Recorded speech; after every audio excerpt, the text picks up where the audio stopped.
questa attività nasce nel 1986, si chiama Luce Viva, è un'attività nata da un'idea di mio padre che veniva da un campo similare, però poi si è messo a commercializzare articoli di illuminazione e adesso noi abbiamo 38 anni.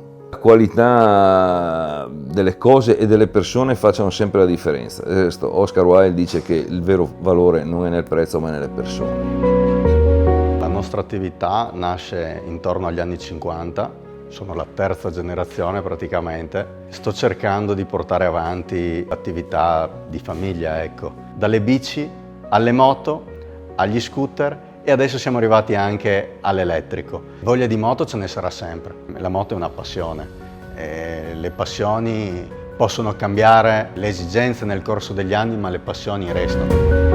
Questa attività si chiama Pizzeria Sergio Meri, è nata nel 1982. All'inizio, 21 anni tutti e due, la gente pensava che qua se morisse da fame ne portava il mangiare alla sera, anche a mezzogiorno, perché così sono stati veramente molto carini. Noi possiamo solo che ringraziare questo paese. Umiltà e sacrificio, perché noi abbiamo iniziato a 21 anni e abbiamo tanta umiltà ma è anche tanto sacrificio. Per avere qualcosa bisogna essere così.